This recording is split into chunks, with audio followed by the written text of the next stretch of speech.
Right.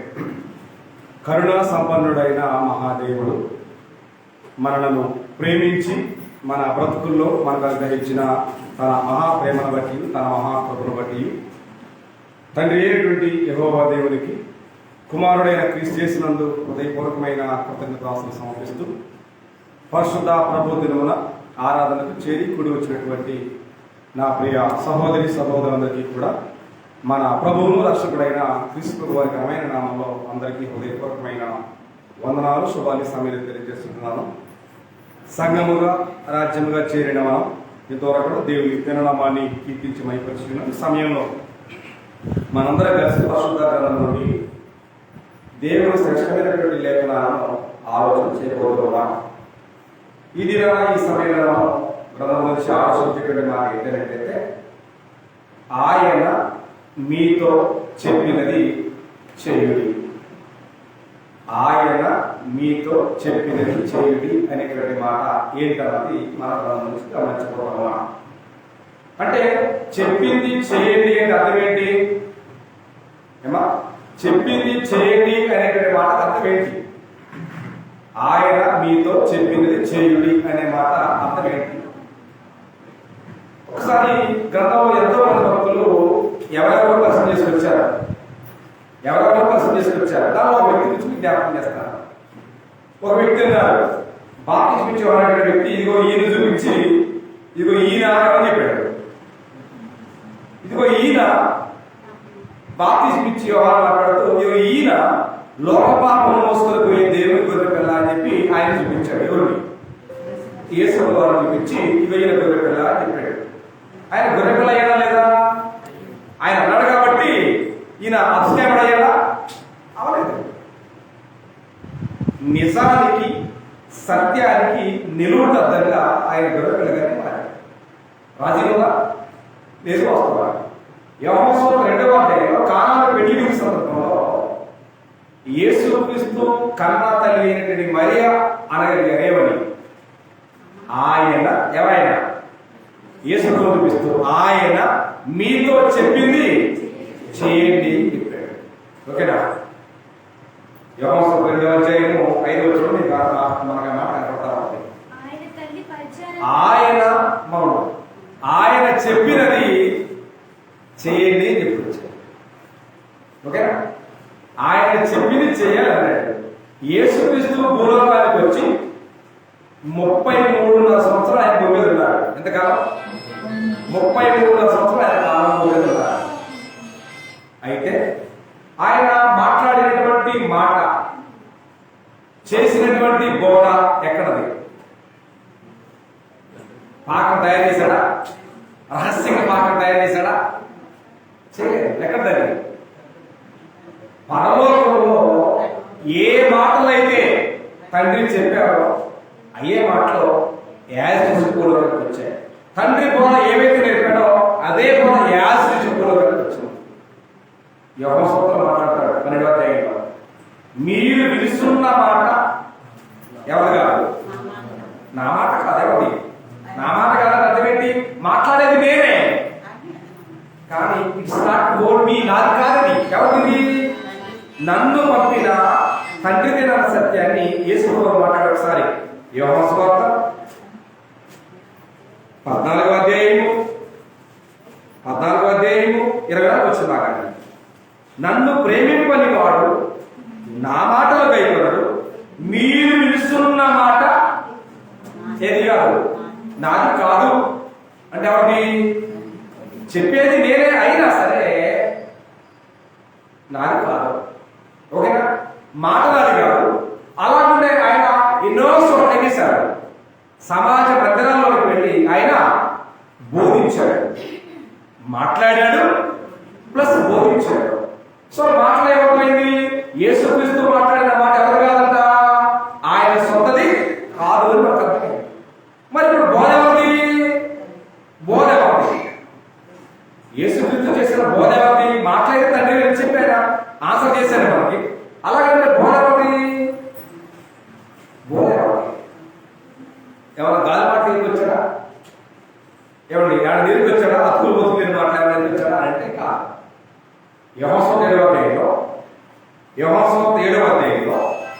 16వ భాగాన్ని యోహాను 7వ అధ్యాయం 16వ భాగంలో అందుకు యేసు నేను చేయు బోధ నాది కాదు, నన్ను పంపిన వానిదే.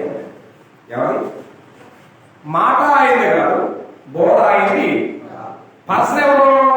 మాట్లాడేది మాత్రం యేసుక్రీస్తు పోవాలి, కానీ మాట అయింది కాదు, బోధ అయింది కాదు. అంటే ఎవరి బోధ ఇక్కడ? మాట్లాడే బోధ తండ్రిది, మాట్లాడే మాటలు తండ్రిది. ఈయన నామమాత్రంగానే ఉన్నాడు అన్న విషయాన్ని లేఖనాలు స్పష్టంగా. అంటే ఇప్పుడు యేసుక్రీస్తు మనకేదైనా చేయమని చెప్పాడు అంటే అది ఎవరు చెప్పినట్టు? ఎవరు చెప్పినట్టు? తండ్రి చెప్పినట్టే చెప్పింది. కానీ ఇవాళ నేడున్న ఆధునిక క్రైస్తవ వాస్తవాన్ని మీరు గమనించినట్లయితే బైబిల్లో లేని వార్తలు బయటకు ఎట్లా వచ్చాయి? నిర్గమాకాండం 22వ ప్రారంభోత్సవం మీరు చూస్తే లేని వార్తని పుట్టింపకూడదు అన్నాడు. ఏమన్నా లేని మాట అన్నాడు. ఎక్కడ లేని మాట? బైబిల్లో లేని మాట, దేవుని మనసులో లేని మాట, దేవుని చిత్తంలో లేని మాట పుట్టింపకూడదని స్పష్టంగా మాట్లాడాడు. మరి దేవుని మనసులో లేని మాటలో బయటికి ఎట్లా వచ్చాయి? బయటికి ఎట్లా వచ్చాయి? దేవుని మనసులో ఉన్న మాట ఏదో, దేవుని మనసులో ఉన్న బోధ ఏదో, దేవుని మనసులో ఉన్న చిత్తం ఏదో ఎవరు ప్రపంచానికి వ్యూ చేశారు? ఎవరు చేశారు? తండ్రి మనసులో ఉన్న ఆలోచన ఏదో, తండ్రి మనసులో ఉన్న చిత్తం ఏదో, తండ్రి మనసులో ఉన్న ఉద్దేశం ఏదో ప్రపంచానికి దర్శనం చేసిన ఎవరు? ఎదక్కడ ఎవరైనట్టు ఎవడైనను ఎప్పుడైనను దేవుడిని చూసి ఉండలేదు, తండ్రిలో ఉన్న అద్వితీయ కుమారుడే ఆయనను బయలుపరిచిన అంటే ప్రపంచానికి ఇంట్రడ్యూస్ చేసింది ఎవరు అంటే యేసుక్రీస్తు వారే. ఎవరిని? తండ్రిని. అంటే తండ్రి మనసులో ఉన్న మాట ఏదో, తండ్రి మనసులో ఉన్న బోధ ఏదో, ఆ బోధలు ఎవరో వచ్చాయి మనకంటే యేసు ప్రభువుకి వచ్చాయి. అవును కదా? కాబట్టి ఆ విషయాన్ని గమనించినటువంటి తల్లి అని మరి ఏం చెప్పిందంటే ఆయన మీతో చెప్పింది చేయమని చెప్పింది. యేసయ్య కావాలా, యేసు ప్రభు కావాలా, బైబిల్ కావాలా, ప్రార్థన కావాలా, కానీ యేసు చెప్పిన మాట ప్రకారంగా భక్తి లేదు, భయం లేదు, విశ్వాసం లేదు, విధేయత లేదు అన్నది ఈ గ్రంథం గురించి వాస్తవం. కాబట్టి నిజమైన క్రైస్తవ జీవితానికి కావాల్సింది ఏంటంటే ఒక మానవునికి దేవుడు కోరిన మాట ప్రకారంగా కావాల్సింది ఏంటంటే దేవుని ఆజ్ఞలు విడిపించాలి. ఆజ్ఞలు కావాలి మనిషికి, కానీ ఆజ్ఞల ప్రకారంగా ఉందా, ఆచారంగా ఉండాలంటే ఆజ్ఞలు ఏనాడో విడిచిపెట్టింది ప్రపంచం. విడిచిపెట్టింది ఆజ్ఞలు విడిచిపెట్టి ఆచారాన్ని ఎత్తికేసుకొని ఊరేగుతుంది క్రైస్తవం. ఆచారం ఎక్కువ, ఆజ్ఞలు ఎక్కువ అంటే లోకం దృష్టిలో ఆచారం ఎక్కువ, దేవుని దృష్టిలో ఆజ్ఞలు ఎక్కువ. కాబట్టి సామెత గ్రంథంలో ఉన్నాడన్నమాట, ఆజ్ఞ దీపంగాను ఉపదేశం వెలుగుగాను ఉండాలని దేవుడు కోరాడు. సామెత గ్రంథం 6వ అధ్యాయము 23వ వచనంలో మనకు ఆ మాట కనబడుతుంది. సామెతల గ్రంథం 6వ అధ్యాయము 23వ వచనాన్ని చూస్తే ఆజ్ఞ దీపము, ఉపదేశము వెలుగుగా ఉండాలి ప్రతి మానవ జీవితానికి అన్నది గ్రంథం బోధించి ప్రాథమిక సత్యం. ఉందా కదా? ఆజ్ఞ దీపంగాను ఉపదేశం వెలుగుగాను అనే మాట గ్రంథంలో అయిపోయింది. అంటే దేనికో, ఇంటికా, లోగిలికా, వాకిలికా, దేనికి? ఆజ్ఞ దీపం దేనికి? నరుని ఆత్మ యెహోవా పెట్టిన దీపము అని చెప్పాడు దేవుని సులువు. దీపము అన్నాడు దేనికి? నరుని ఆత్మ యెహోవా పెట్టిన దీపము అన్నాడు. ఇప్పుడు ఆజ్ఞ దీపం అన్నాడు దేనికి? ఆజ్ఞ దీపం అన్నాడు కదా, ఆజ్ఞ దీపం గాను ఉపదేశం వెలుగు గాను అన్నాడు కదా. ఉపదేశం అనేటువంటి వెలుగు కానీ ఆజ్ఞ అనేటువంటి దీపం గాను దేనికి? గృహంలోగా, ఇంటి మీదగా, నెత్తి మీదగా, లేదంటే నడిచేటువంటి వాకిలిక అంటే వాటికి కాదు. అది నాట్ ఏ ఫిజికల్ వర్డ్, అది భౌతిక సంబంధ పదాలు కాదు. అవి కానీ ఆత్మీయ భావంలో పోలిస్తే దేవుడు మానవుడు చేసినటువంటి ఆత్మకు, ఆత్మ నడవడానికి, ఆత్మ జీవించడానికి ఆజ్ఞ దీపంగా ఉండాలని, ఉపదేశం వెలుగుగా ఉండాలని దేవుడు బోధించాడు. కానీ ఆ పరమాత్మ ప్రపంచానికి అర్థం కాకుండా ఆల్టర్నేటివ్ని ఏర్పాటు చేసుకుంటున్నారు. శాశ్వత కాలం ఉండే దీపం, శాశ్వత కాలం ఉండే ఏది చెప్పండి. సహజంగా క్రైస్తవులు చేయరు, కానీ లోకంలో ఎవరైనా హైందవులు చనిపోయినటువంటి వ్యక్తి తలాపుడు ఆవించుతారు. ఎందుకు ఈ దీపం మారిపోయింది, ఆ దీపం వెలుగుతుందన్న దాన్ని ప్రజలకు రుజువు చేయడానికి అలాగే పెట్టేసే పరిస్థితులు ఉన్నాయి. కానీ ఇక్కడ గ్రంథం బోధిస్తున్నట్టుగా మనకు ఏమర్థమైంది ఏంటంటే ఆజ్ఞ ఉపదేశంగాను, ఉపదేశం వెలుగుగాను ఉండాలంటే దేనికి అంటే మన జీవితానికి. అందుకోసం మనం ఎన్ని తెలిసినా ఏది కీర్తనలో ఆరిపోయిన నా ఆత్మదీపం, ఏ దీపము? ఆత్మదీపము. ఆరిపోయిన నా ఆత్మదీపము. ఆ దీపాన్ని వెలిగించాలంటే ఏం కావాలా? అగ్గిపుల్ల కావాల్సింది. భక్తిహీనత కావాలి, లోకానికి కావాల్సిన అగ్గిపుల్ల కాల్చివేయడానికి. కానీ వెలిగించడానికి ఏం కావాలి? చీకటిలో ఉన్న లోకాన్ని వెలిగించడానికి ఏం కావాలి? వెతులు చెప్పాడు దాన్ని, నేను పొయ్యిలో చెప్పినట్టున్నా. చీకటి గల చోట వెలిగించు దీపమైనట్టున్నది. దానికంటే ప్రవచన వాక్యం మారుతున్నది. అదేంటంటే అది వాక్యం చెప్పొచ్చాడు. కానీ నిజంగా యేసుడు వారిని దేవుడు ఏ పరిచయం చేశాడో పాత నిబంధన చదివితే యెహోవాకు ఇలా సెలవిస్తుంది అన్నాడు. ఏమన్నాడు? పాత నిబంధనలు యెహోవా సెలవిస్తున్నాడు, యెహోవాకు ప్రత్యక్షమైంది అనే మాట కనబడుతారు. కానీ పాత నిబంధనలో యెహోవా అన్న మాటని ఎంతమంది మీరు చదివారో నాకు తెలియదు. కానీ కొత్త నిబంధన అనేటువంటి కాన్సెప్ట్ లో ఆ యెహోవా వాక్యే ఇక్కడ మనకు కనబడుతున్నటువంటి యేసుప్రభువు. దేవుడు మాటకి ఆనాటి ఇశ్రాయేలు జనాలను ఇవ్వలేడు కాబట్టి ఆ మాటకు రూపాన్ని ఇచ్చి మన మధ్యకు వచ్చాడు. అందుకోసమే ఆది యందు వాక్యమును చదువుతాం. ఆది యందు వాక్యమును, వాక్యము దేవుని ఎదురును, ఆ వాక్యము దేవుడే ఎదురున్నాడు. కిందకు వచ్చిన 14వ వచనంలో ఆ వాక్యమే శరీరధారి దేనికి ఇచ్చాడు? ఇప్పుడు దేనికి రూపాన్ని ఇచ్చాడు? తన మాట అనేటువంటి వాక్కి ఏమిచ్చాడు? రూపాన్ని ఇచ్చి మన మధ్యలో వచ్చాడు. అక్కడ మా పైకి ఆ వాక్యము శరీరధారి కృపాసన సంపూర్ణంగా మన మధ్యలో 33 సంవత్సరాల 6 నెలలు జీవించారు. అంటే ఇక్కడ కనబడుతున్న మాటే మనకు ప్రాముఖ్యంగా కనబడుతుంది. కానీ ఆ మాట ఎవరున్నది ప్రపంచానికి అర్థం కాదు. మాట ఎవరిది? తండ్రి. అంటే యేసుక్రీస్తు ఎవరి మీద వచ్చారు? అక్కడికి తండ్రి వచ్చారు. ఆయన ఎక్కడ పరిచయం చేస్తున్న ప్రపంచానికి. జనాలు ఏమనుకుంటారంటే ఆయన రూపంలో ఏ వచ్చాడని చెప్పుకున్న దిక్కులేని వేస్తారు. కానీ ఎక్కడ చెప్పలేదు. గాంధీ పత్రిక 4:4 చూస్తే అయితే కాలం పరిపూర్ణమైనప్పుడు క్లారిటీగా చెప్పుకొచ్చాడు. అరటికాయ వలిస్తే పైన లోపల ఉన్నటువంటి గుజ్జు ఎలాగ అర్థమవుతుందో అలాగే స్పష్టంగా మాట్లాడేది. అయితే కాలం పరిపూర్ణమైనప్పుడు దేవుడు తన కుమారుని వచ్చాడన్నాడా? దేవుడే కుమారుడే వచ్చాడని చెప్పాడా? ఏముంది అక్కడ? దేవుడు తన కుమారుని పెట్టాడు అన్నాడు. అక్కడ కనబడేది ఒకలాగా దేవుడే కుమారుడుగా వస్తే is a one single person అక్కడ. కానీ ఇక్కడ ఏం చెప్పబడ్డాడు? దేవుడు కాలం పరిపూర్ణమైనప్పుడు దేవుడు తన కుమారుని పంపిణీ. అక్కడ సింగిలే కనపడుతుందా? ఏకవచనం కనపడుతుందా? బహువచనం కనపడుతుందా? ఒకరు కనపడుతున్నా, ఇద్దరు కనపడుతున్నారా? కానీ ప్రపంచం ఏం చెప్తుంది? ఒక్కడేనండి. హోవా దేవుడేనంట అందరి పాపం కోసం ఈ భూలోకంలో గర్దించాడని చెప్పేటువంటి శేషాలు పోసే బోధలు, శేషం పోసే బోధలు ప్రపంచంలో లేకపోలేదు. ఒకవేళ బోధలు మారచ్చు, బైబిల్లో వాక్యం మారదా? అందుకోసమే లేని వార్తని పుట్టింపకూడదని విషయాన్ని మర్చిపోయింది సమాజం.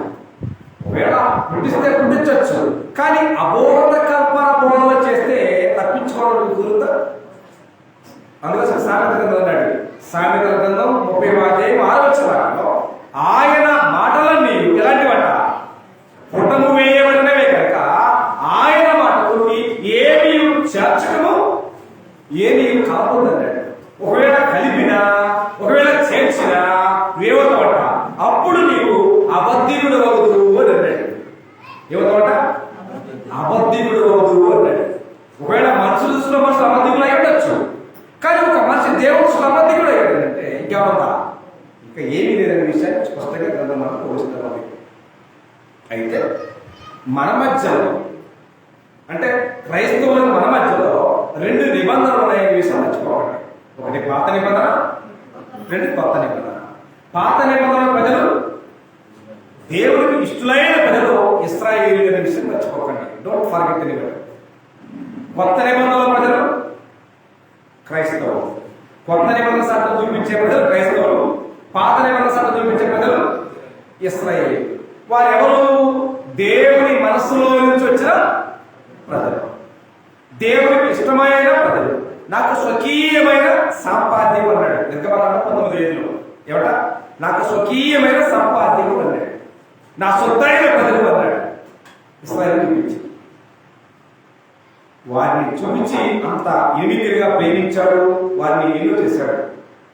వారు దేవుని మనసులో ఉన్నారు కనుక వారి సంతోషం, వారి ఆనందం, వారి ఆహ్లాద కొరకు దేవుడు వారికి పాత నిబంధనలో వారి కొరకు నిర్ణయించిన పండగలు ఎన్ని పండుగలు వారి కోసం ఉన్నాయి? పాత నిబంధనలో ఇశ్రాయేలును ప్రేమించి దేవుని మనస్సులో నుంచి వచ్చినటువంటి పండుగలు 7 పండుగలు ఉన్నాయి. మీకు కావాలంటే లేవియా కాలం 27వ అధ్యాయాన్ని మీరు కొంచెం వెళ్ళిన తర్వాత రివిజన్ చేసి మీకు అర్థమవుతుంది. ఎన్ని పండుగలు? 7 పండుగలని దేవుడు ప్రేమించి ఇశ్రాయేలు యొక్క సౌలభ్యం కోసం ఇచ్చాడు. అది వాస్తవ గ్రంథంలో రాయబడింది. కానీ దేవుడు ఇశ్రాయేలును ప్రేమించి 7 పండుగలు వారికి దేవుడు అనుగ్రహిస్తే వారు పండగల్లో త్రాగడం, తినడం, దేవుడి చిత్తాన్ని వ్యతిరేకించడం, దేవుని అవమానించడం, దేవుని అగౌరవించడం తప్ప జరిగింది ఏమీ లేదు. కనుక ఏ దేవుడైతే మీకు 7 పండుగలు అనుగ్రహిస్తున్నానని చెప్పాడో అదే దేవుడు ఆమోసు గ్రంథం 5వ అధ్యాయము 21వ మీరు చూడగలిగితే చూడండి. ఆమోసు గ్రంథం 7వ అధ్యాయము 21వ గ్రంథం నుంచి గమనించినట్లయితే అదే దేవుడు అదే పండుగ గురించి మాట్లాడుతున్న సందర్భంగా రాయబడినది. ఆమోసు గ్రంథం 7వ అధ్యాయము 5వ అధ్యాయము 21వ భాగాన్ని మనవి సమయం చదవబోతున్నాం. ఆమోసు గ్రంథము 5వ అధ్యాయము 21వ భాగాన్ని చదవబోతున్నాం. ఆమోసు గ్రంథం 5వ అధ్యాయము 21వ భాగాన్ని చదవబోతున్న సమయంలో 5:21 మీ పండగ దినములను అన్నాడు. మీ అనే మాట ఎవరికి అప్లై చేద్దాం? మీ అనే మాట ఎవరికి అప్లై చేస్తారు? మీ పండగ దినములను నేను అసహించుకుంటున్నా అన్నాడు. మీ అనే పదాన్ని ఎవరికి అప్లై చేస్తారు? నేననే పదాన్ని ఎవరికి అప్లై చేస్తారు? మీ అనే పదం 12 గోత్రాల ఇశ్రాయేలుకు సంబంధించినటువంటి మీ అనే పదం. నేను అనే పదం ఆ 7 పండగలని మీ మనసులో తెచ్చినటువంటి మీ దేవుడైనటువంటి యెహోవాను అనే మాటను మర్చిపోకండి. అక్కడ మాట్లాడుతూ చూడండి.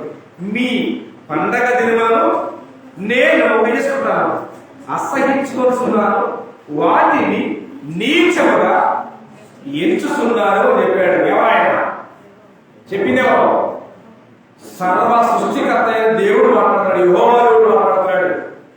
మీ పండగ దినములను నేను అసహించుకొస్తున్నాను, వాటిని నీచముగా ఎంచుస్తున్నాను అని చెప్పి సర్వ సృష్టికర్త అయిన దేవుడు మాట్లాడుతున్నాడు ఇశ్రాయేలుతో. ఇచ్చింది ఆయనే, నాకొద్దు అనేది ఆయనే. ఇచ్చిందేంటి? సంతోషంగా ఆనందంగా భూమి మీద జీవిస్తూ దేవుని చిన్న ప్రకారంగా దేవుని మాట ప్రకారంగా బ్రతుకుతారన్న ఆలోచనలో దేవుడు వారికి ఇచ్చాడు. కానీ వారు దేవుని మాటలేమో అటకలు ఎక్కించారు, దేవుని ఆజ్ఞలేమో గంగలో దొక్కారు, పండగలేమో నెత్తి వేసుకొని ఊరేగుతున్నారు. కాబట్టి వద్దు, మీ పండగ దినాలు వద్దు, మీ దినాలు ఏమి వద్దు అని చెప్పి, మీ దినాలు మీరు తెచ్చుకోండి అని చెప్పి దేవుడు వాళ్ళని నీళ్ళకి అడిగేశాడు. ఓకేనా? పాత నిబంధనలో పండగలు ఎవరి మనసు నుంచి వచ్చాయి? దేవుని మనస్సులో నుంచి వచ్చాయి. కనుకనే గ్రంథం రాయబడ్డాయి. నేను ఇక్కడ వివరించే స్పష్టంగా చదవండి. 7 పండుగలు ఏమిటి అన్నది మీకు అర్థమవుతుంది. పస్కా పండగ, పరసాల పండగ, ప్రలోభన పండగ, కోత పండగ అనేటువంటి 7 పండుగలు మనకు స్పష్టంగా ఆ 23వ అధ్యాయంలో మనకు కనబడతాయి. ఆ 7 పండుగలో దేవుని మనసులో పెట్టి ప్రజల ఆనందం కోసం, ప్రజల సంతోషం కోసం దేవుడు ఇచ్చాడు. వాస్తవం 3 నిమిషాలు. ఓకేనా? మరి పాత నిబంధనలో పండుగలు ఇశ్రాయేలు కావాలని ఎవరికి అర్థమైంది? దేవుడికి అర్థమైంది. కానీ ఆ పండుగ ఇస్తే ఏమైందో కూడా దేవుడికి అర్థమైంది. కాబట్టి మీ పండగ దినాన్ని నేను అసహించుకున్నాను, నాకు సంబంధం లేదు అన్నాడు. అయితే పాత నిబంధనలో ఉన్న ఇశ్రాయేలు జనాంగాన్ని చూసి, లేదా పాత నిబంధన చట్టాన్ని చూసి కొత్త నిబంధనలో క్రైస్తవం తెలుసుకోవాల్సిన గొప్ప నగ్న సత్యం ఏంటని మనం గ్రంథాన్ని అడిగితే, పాత నిబంధనలు ఎవరుందా? ఎవరుందా? మీరు తినొస్తున్నారు. రోమిలకు రాసిన పత్రిక 8వ అధ్యాయం 2వ వచనంలో ఏమంటుందంటే, ఆ ధర్మశాస్త్రము దేనికి సంపూర్ణ సిద్ధి కలగజేయలేదు అన్నాడు. ఈ ధర్మశాస్త్రము ఇశ్రాయేలులకు దేవుడు అనుగ్రహించిన 10 ఆజ్ఞల ధర్మశాస్త్రం నుంచి మాట్లాడుతూ 2వ అధ్యాయం 8వ వచనంలో ఆ ధర్మశాస్త్రము దేనికి సంపూర్ణ సిద్ధి కలగజేయలేదు అన్నాడు. అన్నాడు లేదా? దేనికి అన్నాడు. దేనికి కూడా సంపూర్ణ సిద్ధి కలగజేయలేదు అన్నాడు. మరి ధర్మశాస్త్రము దేనిని సంపూర్ణ సిద్ధి కలగజేయలేకపోతే సంపూర్ణ సిద్ధి కలగజేసినటువంటి పరిస్థితి ఎక్కడ ఉంది? అక్కడ లేదన్నాడు. ఎక్కడ ఉంది? అక్కడ లేదు. సంపూర్ణ సిద్ధి పొందేటువంటి పరిస్థితి ధర్మశాస్త్రం లేదు. మరి సంపూర్ణ స్థితి పొందే పరిస్థితి ఎక్కడ ఉంది? ఎక్కడ ఉంది? సంపూర్ణ స్థితి పొందే పరిస్థితి దేవుడు ఎక్కడ పెట్టాడు అన్నది మానవుడికి ఎంతమేరకు అర్థమైంది? ఎంతమేరకు అర్థమైంది? సంపూర్ణ స్థితి ధర్మశాస్త్రం వల్ల కలగలేదు. మరి సంపూర్ణ స్థితి పొందడానికి దేవుడు ఎక్కడ అవకాశం ఇచ్చాడు అన్నది ఎంతమందికి అర్థమైంది అన్నది మనం గ్రంథాన్ని అడిగితే గ్రంథం మీద చెప్తారా ఉంది, కానీ గ్రంథం మోసే మనకి అర్థం కావట్లేదు. గ్రంథాన్ని మోసే మనకు అర్థం కావట్లేదు. కానీ గ్రంథం అయితే చాలా విఫలంగా రాయబడింది. గ్రంథంలో దేవుడు దేనికి కూడా దాసి పెట్టలేదు. కాబట్టి ఇక్కడ స్పష్టంగా మనం గ్రంథాన్ని గమనించినట్లయితే, ఇప్పుడు చూడండి హెబ్రీ పత్రిక 7వ అధ్యాయము, హెబ్రీ పత్రిక 7వ అధ్యాయము 18-19 వచనాలను గమనించినట్లయితే ఇక్కడ అదే మాట్లాడుకొచ్చారు. ఆ ధర్మశాస్త్రము అనగా యాకోబు గర్భవాసం నుండి పుట్టిన 12 కోట్ల ఇశ్రాయేలుకు దేవుడు ఇచ్చినటువంటి ధర్మశాస్త్రం గురించి మాట్లాడుతూ, ఆ ధర్మశాస్త్రము దేనికి సంపూర్ణ శక్తి కలగ చేయలేదు కనుక ముందు ఏమైనటువంటి బలహీనమైనందున నిష్ప్రయోజనమైనందున అది నివారణ చేయబడి ఉన్నది. అంతకంటే శ్రేష్టమైన నిరీక్షణ దాని వెంట ప్రవేశపెట్టబడదు. దీని ద్వారా దేవుని ఎదురు మనము చదువుతున్నాము. పాత నిబంధనలో ఇశ్రాయేలీయులు దేవుని ఎదురు చాలా ఏంటి వారు ఉన్నటువంటి దిక్సూస్ ఏంటి? ధర్మశాస్త్రం అనే ఒకే ఒక శాస్త్రం. కానీ ఆ ధర్మశాస్త్రం కూడా దేనికి నిలబడింది? సంపూర్ణ శుద్ధి కలగజేయలేకపోయింది. అయితే ఆ ధర్మశాస్త్రం ఇప్పుడు 10వ అధ్యాయం చూడండి. హెబ్రీ పత్రిక 10వ అధ్యాయం చూస్తే, ఆ ధర్మశాస్త్రం రాబోవు చూడ మేలు విషయమై ఛాయగలిగే గాని అన్నాడు. ఛాయ అంటే నీడ. ఓకే, ఇంతకుముందు మనకి అంటే ఈ డిజిటల్ ఇంప్లిమెంట్ కాకముందు మనం కెమెరాలు వాడేవాళ్ళం. కెమెరాలు వాడితే వాళ్ళు ఏమంటారంటే కెమెరా ఫోటో తీయకుందని ఫిల్మ్ అంటారు. ఫోటో తీసినంతనే ఉంటారు, నెగిటివ్ అంటారు. ఫోటో తీయకముందే ఫిలిం అంట, ఫోటో తీసిన తర్వాత నెగిటివ్గా మారిపోతుంది. నిజ స్వరూపం ఎక్కడ ఉంది? నెగిటివ్లో ఉందా? ఎక్కడ ఉంటుంది? తీసే పిట్లో ఉంటుంది. కాబట్టి ఆ ధర్మశాస్త్రము చేయగలిగేదే కానీ అన్నాడు. నిజ స్వరూపం ఎక్కడ ఉంది?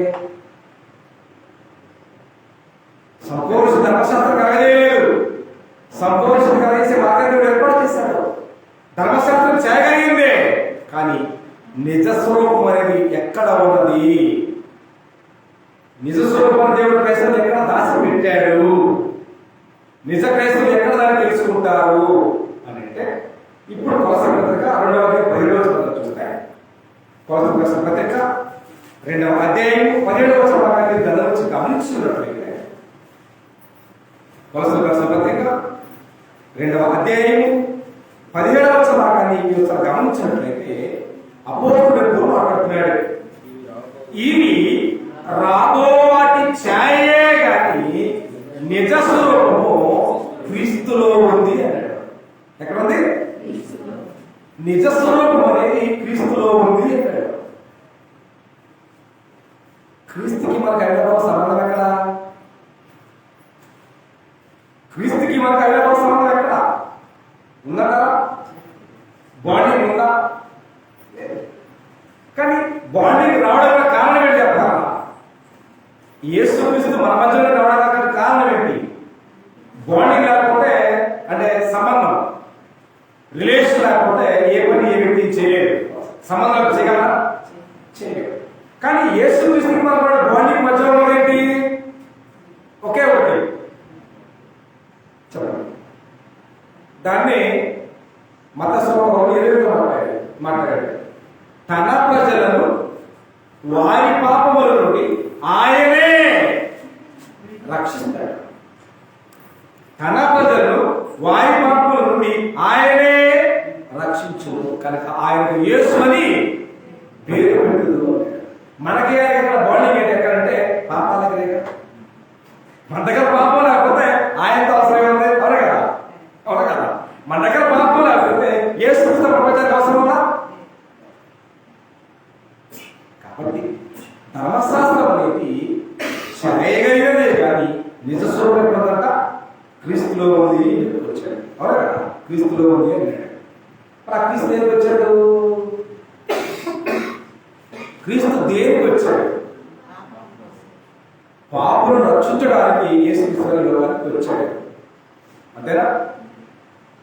మానవ హృదయాలు చీకటిలో ఉంటే వెలిగించడానికి వచ్చాడు. అవునా కదా? ఇంతనే కాదా? చీకటిలోనికి లేదా లోకంలోనికి వెలుగు ప్రకాశించింది కానీ చీకటి వెలుగు వేయలేదట, గ్రహించలేదన్నాడు. గ్రహించడం అర్థం ఏంటి? స్పర్శ లేదు. గ్రహించేటువంటి మనస్సు కానీ, గ్రహించేటువంటి ఆలోచన కానీ, గ్రహించేటువంటి పరిస్థితి కానీ ప్రపంచం దగ్గర లేదు. అయితే వచ్చింది. ఎప్పుడొచ్చింది?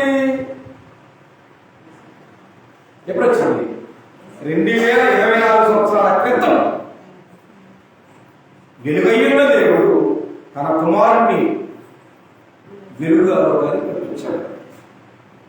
అదే నేను లోకములకు వెలుగయ్యున్నాను. ఎవరు మాట్లాడాడు? పాత నిబంధనలో యెహోవా మాట్లాడాడు. కానీ కొత్త నిబంధనలో మాట్లాడమాట యేసుక్రీస్తు మాట్లాడాడు. నేను లోకములకు వెలుగై ఉన్నాను అని అంటాడు. వెలుగంటే లోకానికి వెలిగిస్తారు. వాస్తవానికి లోకానికి వెలిగాల్సింది పంచాయతీలు, అంటే లోకానికి వెలిగాల్సింది మున్సిపాలిటీలు, లోకానికి వెలిగించాల్సింది కార్పొరేషన్. అంతే కదా? లోకం అంటే ఏంటి అర్థం? లోకం అంటే అర్థం ఏంటి? జనసంచారం చేసే పరిస్థితి లోకం అంట. కానీ దేవుని మనసులో లోకం ఏంటంటే తన స్వరూపంలో తన పరిధిలో ఉన్న ప్రజల గురించి మాట్లాడుతుంది. దేవుడు లోకాన్ని ప్రేమించాడు. లోకం అంటే గుట్లో కొండలో రోడ్లు గుట్లు కాదు. తన స్వరూపంలో తన పరిధిలో ఉన్నటువంటి మనుషులందరి గురించి ప్రస్తావించబడిన మాట. ఆ వెలుగు భౌతిక సంబంధమైన అయితే లోకానికి అంటే రోడ్డు వెలిగించేది పంచాయతీ పరిస్థితి, రోడ్డు మీద మున్సిపాలిటీ, కార్పొరేట్ పరిస్థితి అది. కానీ ఇక్కడ మానవ జీవితంలో సేకరణ వెలిగించగలిగే శక్తి ఎవరు ఉంది? అది మున్సిపాలిటీ పని కాదు, అది పంచాయతీ పని కాదు, అది పెద్ద పెద్ద కార్పొరేషన్ పని కాదు. ఎవరి పని? అది దేవుడి పని. ఆ వెలుగుగా యేసుక్రీస్తు లోకానికి వచ్చాడు. ఎంతమందికి అర్థమైంది? ఆయన పుట్టి 22,000 సంవత్సరాలు ఎన్ని లోకంలో పుట్టి ఎంతమంది జీవితాలు వెలిగించబడ్డాయి? ఇప్పటికీ ఎంతమంది జీవితాలు వెలిగించబడ్డాయి? ఎంతమంది జీవితాలు వెలుగుతున్నాయి? ఎంతమంది జీవితాలు వెలిగించుకుంటున్నారు? కేవలం రోడ్లు వెలిగించిన మున్సిపాలిటీలో ప్రయాసపడ్డట్టుగా ఉంది తప్ప భక్తి, దేవుడు కోరుకున్న భక్తి కానే కాదన్నది గ్రంథం బోధించే ప్రాథమిక సత్యం. నిజంగా దేవుడు వెలిగించేదేమో శాశ్వత కాలం ఉండాలని దేవుడు కోరుతున్నాడు. కానీ మనం మేము 30 రోజులు వెలిగిస్తాం లేదా 40 రోజులు వెలిగిస్తామని క్రమంలో మనం దేవుడు శాశ్వత కాలం వెలిగించాలని దేవుడు కోరుతున్నాడు. ఏ భక్తి అవసరం మనకి? 30 రోజులకి ఒక అవసరమైంది. 30 రోజులు ఇస్తే దాని వైపు చూడడం. ఇక జీవితాలు ఏమైపోయినా పర్లేదు, జీవితాలు ఏడపోయినా ఏమైపోయినా పర్లేదు, కానీ 30 రోజులు మాత్రం దాన్ని మంచి ఫోకస్ చేస్తాం. దేన్ని లోకంలో ఒక మానవుడు వెలిగించే స్టార్ని. ఇక మనకు కనపడదు. మళ్ళా ఈ 12 నెలల కాలంలో ఒకే ఒక నెల కనపడింది, మిగిలిన రోజులు ఎక్కడ కనపడదు.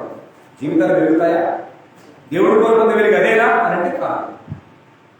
నిజమైన పరమాత్మాన్ని ప్రజలు ఎరగక, దాన్ని గ్రహించలేక, దాన్ని గమనించలేక పరిస్థితులు ఏమయ్యాయంటే గ్రంథ పరిస్థితులు ఒకసారి ఎఫెసీ పత్రిక 4వ అధ్యాయము 17-18 వచ్చిన చూడవచ్చు. ఒకసారి ఎఫెసీ పత్రిక 4వ అధ్యాయము 17-18 వచ్చినప్పుడు ఊరు మాట్లాడుతున్నారు.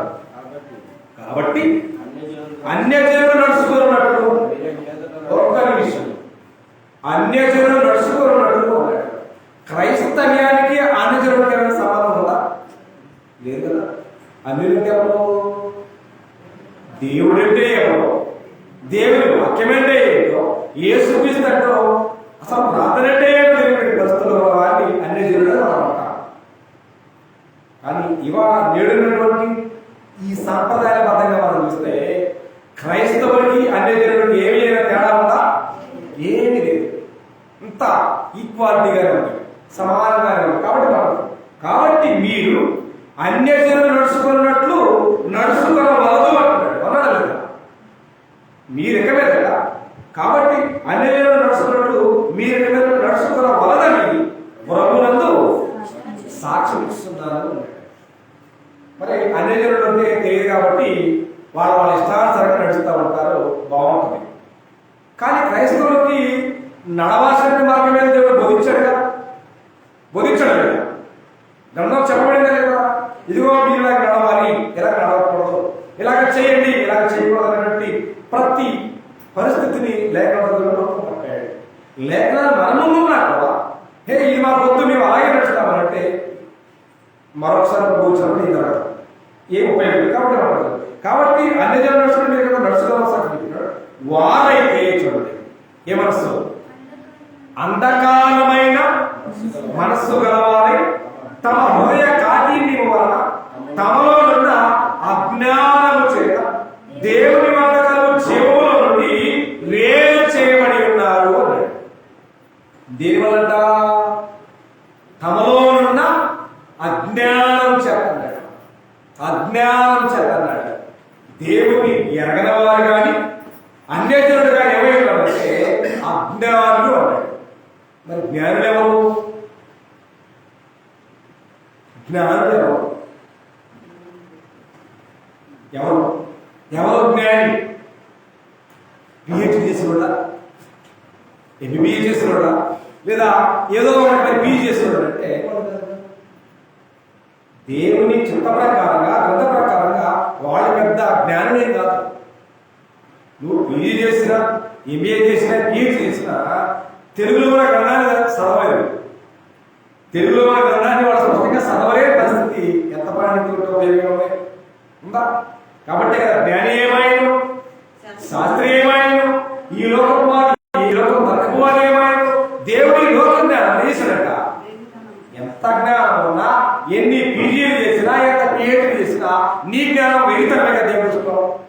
మరి జ్ఞానం ఎవరు? జ్ఞానులు ఎవరు? ఎవరు జ్ఞాని? ఎవరు జ్ఞానులు? జ్ఞానం దేనంటారు?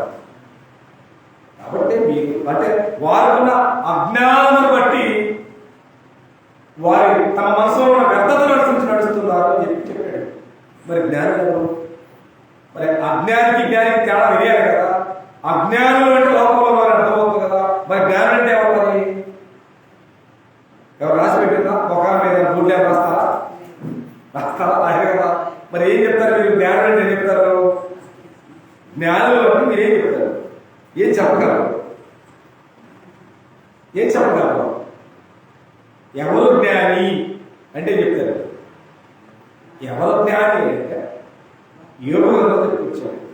28వ అధ్యాయం 25వ వచనాలు అంటే ఏమైపోయిందంటే, యెహోవా యందు భయభక్తులే జ్ఞానమనియు దుష్టత్వమును విడుచుటయే వివేకమనియు ఆయన సలహాడు. ఏం కలిగి ఉన్నాడట? యెహోవా యందు భయభక్తులు కలిగి ఉండయే జ్ఞానం అన్నాడు. అంటే ఇక్కడ జ్ఞానం లేదన్నాడే ఎపిసోడ్లో. ఆ జ్ఞానం లేని వాళ్ళు ఎవరంటే యెహోవా యందు భయభక్తులు లేని ప్రజలు చెప్పుకొచ్చారు. కాబట్టి తమ మనసులో కలిగే వ్యర్థతని వారు అనుసరిస్తూ ఉన్నారని చెప్పి పౌలు తన పత్రికలో స్పష్టంగా రాసినట్టు వస్తున్నారు. అంటే వారు చేసేటువంటి ఆలోచన ఎవరి? దేవుడా మనుషులుగా అంటే మనుషులే. కాబట్టి కదా మన సొంత 15వ అధ్యాయంలో మనకు ఆలోచన నుంచి మీ పారంపర్యాచారం నిమిత్తమై, దేని నిమిత్తం? మీ పారంపర్యమైన ఆచార నిమిత్తమై దేవుని వాక్యమును నిరంతరం చేయించున్నారు అన్నాడు.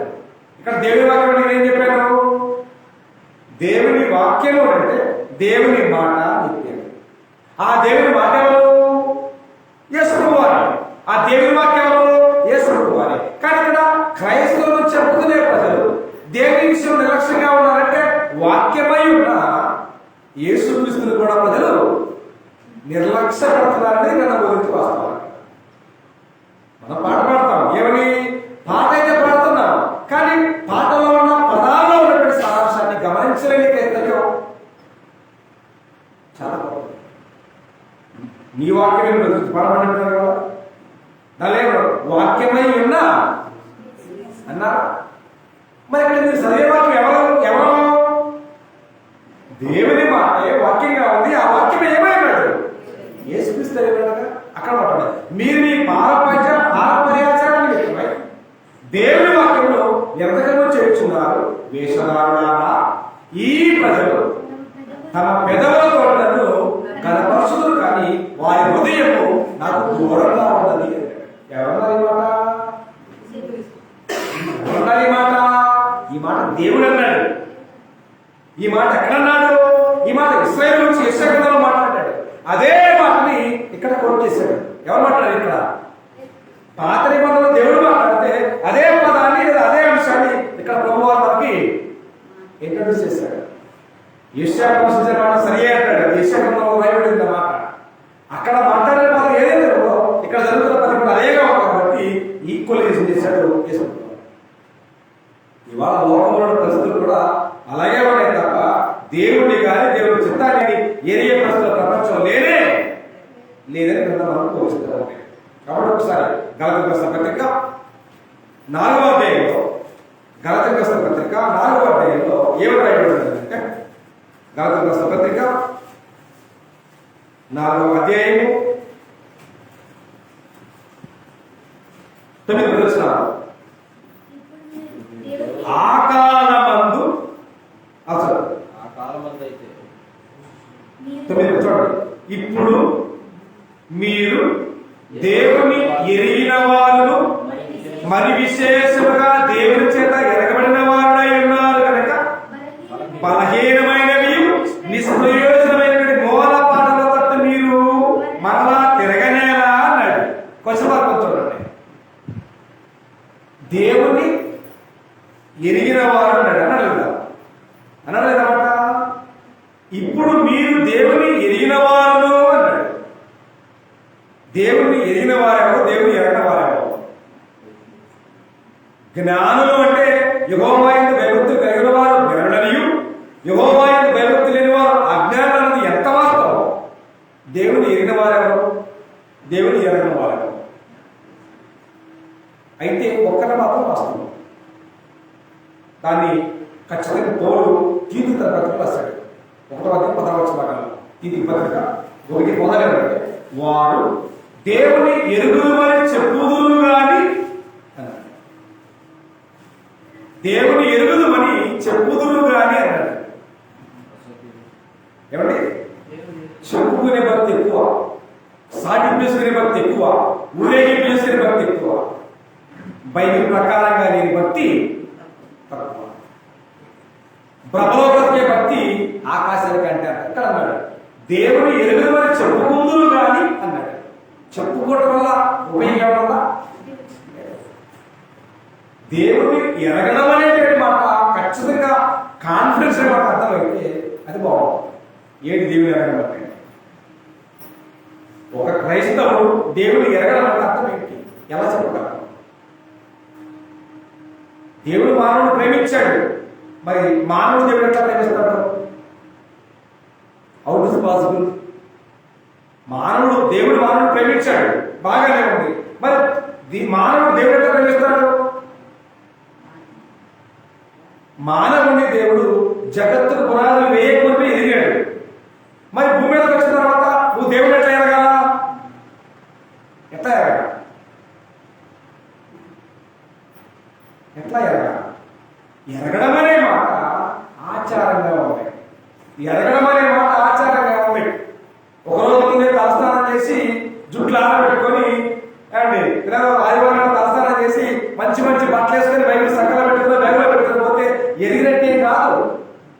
అది ప్రభావభక్తి. ఎరగిన వారు కావాలని దేవుడు కోరుతున్నాడు. దేవుని ఎరగడం అనేది ఏంటో యోహాను మొదటి పత్రిక 2వ అధ్యాయం జ్ఞాపకం చేసుకుంటారు. చూడండి ఒకసారి. యోహాను మొదటి పత్రిక 2వ అధ్యాయంలో అపోస్తలుడైన యోహాను ఏమంటున్నారో మరి ఈ సమయం సందర్భంలో దేవుడికి ఉన్నారా? యోహాను మొదటి పత్రిక 2వ అధ్యాయంలో వచ్చిన కానీ మరియు మనం ఆయన ఆజ్ఞను గైకొని దీని వలనే ఆయనను ఎరిగి ఉన్నామని తెలుసుకుందాము. ఆజ్ఞలేమో ఆకాశంలో ఉన్నాయి, ఆచరణలేమో మన ముందు ఉన్నాయి. ఆచరణలకేమో సింహాసనం వేస్తాం, ఆజ్ఞలకేమో ఏమీ లేదు. ఇవాళ క్రైస్తవం అంతా ఆచరణలో ఉందా, ఆజ్ఞలో ఉందా? ఎక్కడ ఉంది? ఒక్కసారి మన గ్రంథాన్ని గమనించి ప్రతి క్రైస్తవుడు ఖచ్చితంగా ప్రశ్న వేసుకోవాలి. నేను దేవుడితో క్రైస్తవుడి నేనైతే ఆచరణలో ఉన్నానా, ఆజ్ఞలో ఉన్నానా? మనం ఆయన ఆజ్ఞలు గైకొనడంలో ఉంటే నేను ఆయన ఎరిగి ఉన్నామని చెప్తుంది గ్రంథం. మరి నా ఆజ్ఞలో ఉన్నానా, ఆచరణలో ఉన్నానా? ఆచరణలో ఉన్నవాళ్ళైతే ఆజ్ఞలు నేను చాలా దూరంగా ఉన్నాను అని చెప్పి గ్రంథం బోధిస్తూ ఉన్న ప్రశ్నకు సమాధానం మన దగ్గర ఉందా? దేవుని ఎరిగిన వారమైనటువంటి మనం అంటే ఆ నిజంగా ఆయన ఆజ్ఞలు ఏమైనా విషయం అర్థమైతే నీ మనసు ఏమవుతుంది? నిజమైన దేవుని ఆజ్ఞలు మనకు అర్థమైతే ఆ ఆజ్ఞ ప్రకారంగా గైకొనే వారమే మనం అయితే మన మనసులో ఏముండదు? లోకమనే ఛానల్ ఇంకా లోక సంబంధమైనటువంటి ప్రాపంచాలు ఏమి ఆచారాలు కానీ లోకం కానీ లోక సంబంధమైన ఆర్భాటాలు కానీ ఆజ్ఞలలో లేవు. పాత నిబంధనలో ఉన్నటువంటి ఇశ్రాయేలు దేవుడు ప్రేమించినటువంటి 7 పండుగలు మనం చదువుతున్నప్పుడు కొత్త నిబంధనలో క్రైస్తవులు పండుగలు కావాలని దేవుడు తెలియదంటారా? తెలియదంటారా లేదా? పాత నిబంధనలో వారిని ప్రేమించి 7 పండుగ ఒక అధ్యాయం మొత్తాన్ని దానికి పెట్టాడు. దేశం మరి కొత్త నిబంధనల క్రైస్తవులు పండుగ కావాలన్న సత్యం దేవుడికి తెలియదంటారా? మరి పండగలు అనేటువంటి కాన్సెప్ట్ దేవుడి మనసులో లేకపోతే మరి ఎవరి మనసు నుంచి వచ్చింది? వాళ్ళకి 7 పండుగలు ఆథరైజ్డ్గా అధికారపూర్వక దేవుడు ప్రకటించాడు. ఇవాళ మనం ఎలాంటి ఆథరైజ్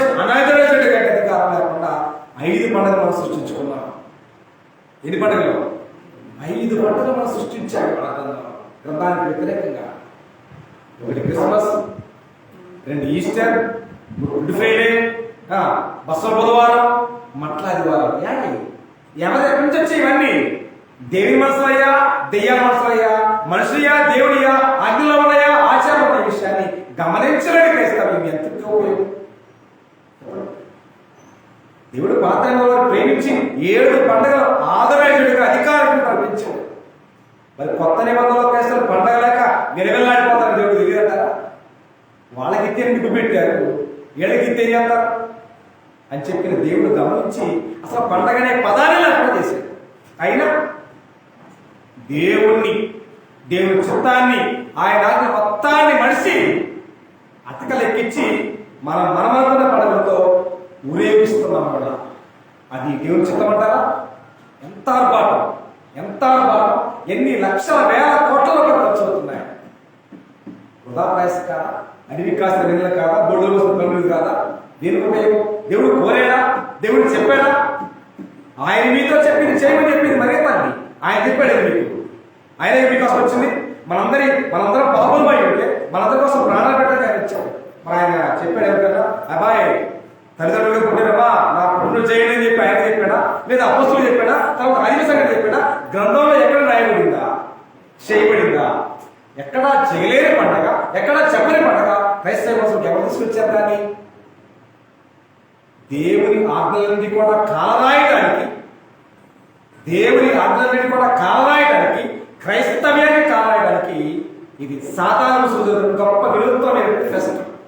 అది వాక్యం తెలియదు కదా, జనానికి అర్థం కాదు. మనం చెప్పామా పిచ్చోషులు రాయలేకపోతే. కాబట్టి ప్రకటన కన్నా 12:7 చూస్తే సర్వలోకాన్ని మోసపరచాల. విన్నారా? సర్వలోకాన్ని మోసపరచాల. అది ఎవరు చేయము? మరి ఆ మోసపుచ్చాలంటే ప్రజలు ఏం చేయాలా? అడవుడు చేయాలి. అడవుడు చేయాలంటే చేయాలా? ఫెస్ట్ రావాలి. దేవుని చిత్తానికి వ్యతిరేకంగా పుట్టినటువంటి ఇవన్నీ కూడా మనుషుల యొక్క మనసులో పుట్టినవే తప్ప దేవుని మనసులో కాదు, దేవుని కోరినే కాదు. వాటి వల్ల దేవునికి మహిమ కలిగే ఛాన్సే లేదని అర్థం బోధిస్తారు. అయినా దేవుడైనా పక్కన పెడతాం కానీ, దేవుని చిత్తాన్ని పక్కన పెడతాం కానీ, వాటిని మాత్రం ఆకాశాన్ని కనిపిస్తున్నాం. అవునా కదా? చెప్పింది కదా గ్రంథంలో, మీరు పాపులని చెప్పింది, మీరు బాప్తిసం పొందాలని చెప్పింది, మీరు ప్రత్యేకవాదం చేయాలని చెప్పింది గ్రంథం. మరి క్రిస్మస్ చేయమని చెప్పిందా?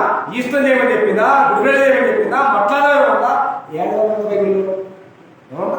ఆధారమైన పండుగ, ఆధారమైన పదాలకి వాటి పేరు పెట్టారు. అవునా కదా? అసలు ఆ సిచ్యువేషన్స్ వస్తా ఉంటే ఎంత తలపోటుగా ఉందో మీకు అర్థమవుతుందా? ఒక ట్రీ, దేనికి? క్రిస్మస్ ట్రీ కూడా ఉంది. ఏమండి అసలు ఆ ట్రీ ఏంటి? అసలు ఆ పరిస్థితులు ఏంటి? దేవుడు కోరినది ఏంటి?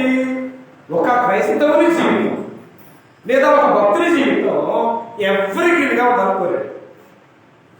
మీకు ఆ మాట కనపడాలంటే ఇర్మియా గ్రంథం 17 మీకు ఆ మాట చెప్తాను. మీకు ఏంటంటే ఒక క్రిస్మస్ ట్రీ నుంచి దీని వల్ల ఎలాంటి అబోధకల్పన తీసుకొచ్చారో అన్నదాన్ని నేను మీకు ఒక నిలుట చూపిస్తాను. సమయం చూడవచ్చు దయచేసి.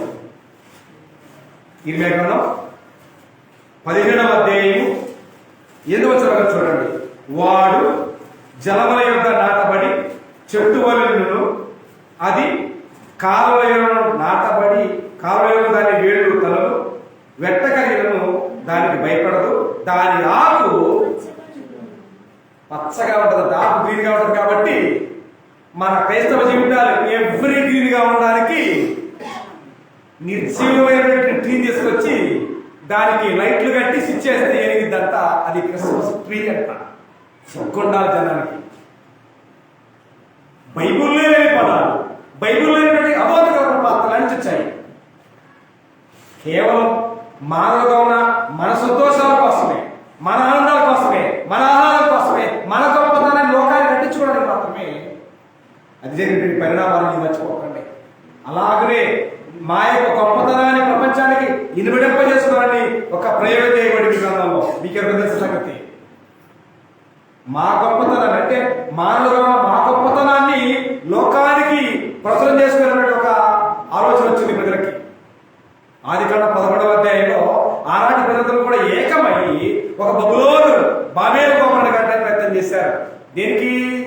వాళ్ళ కీర్తిని, వాళ్ళ ఘనతని సాటుకోవడానికి బాబేలు గోపురం కట్టడానికి ప్రయత్నం చేశారు. అది దేవుడి చిత్తమా?